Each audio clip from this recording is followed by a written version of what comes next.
there was a lot of races here in California, local elections, that there were really great chances for Republicans to actually win. But because the GOP, the state party, didn't get behind them and give them the funding they needed, they weren't able to break out in the way that mattered. So this is really, really concerning to me because absolutely. we have these gatekeepers, and this is a big problem. We have these establishment gatekeepers that have been in these positions for a very long time, wielding this influence.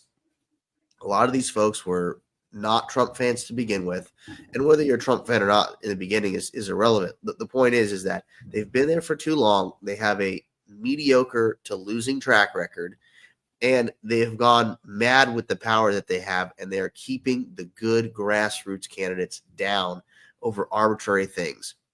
And California's notorious for not doing a good job with that. Hopefully we can get some positive change here in our statewide GOP. But the thing is we have a lot of these messed up rules, like proxy voters. Go to the GOP event and then you cast a vote. But then they get to pick all these these other people to go and cast votes as well. And then if they don't show up, or they don't have people to show up, they'll give you a proxy vote.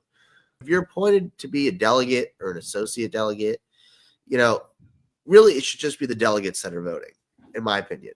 You accept, like somebody says, I want to make you a delegate. You accept that ability to be a delegate, and then you don't show up to the voting process at the conventions, then you're not doing your job. And so one, you shouldn't be able to cast a vote if you don't show up or your delegate doesn't show up. And two, if you're going to take that responsibility, then show up, but also get informed.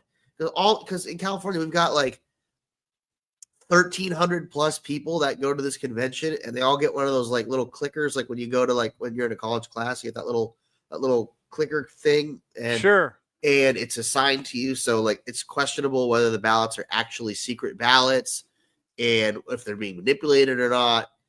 So people in the party have that, have that concern. And so you have a bunch of people just show up. Oh, it's a big la-di-da-di party. And then what? You get there and they ask you, who to vote for. And 90% of the people don't know what the truck is going on. Right. And so they're just like, oh, what's everybody else doing? What did everybody else say? Oh, that person. Oh, okay. And then we're stuck with rhinos again. Yeah. And then you have people that run uncontested because they're afraid of God forbid you stood up against the person of extreme authority and influence, because, whoever's going to stand up and be that person to run against that establishment person, they're going to be crucified by everybody else because they're like, oh, you're a threat to our power. How dare you stand up to me? That's rude. And then it just perpetuates the cycle.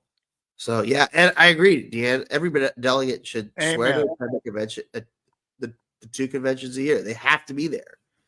And if you don't show up, you don't get to vote, and that vote doesn't count.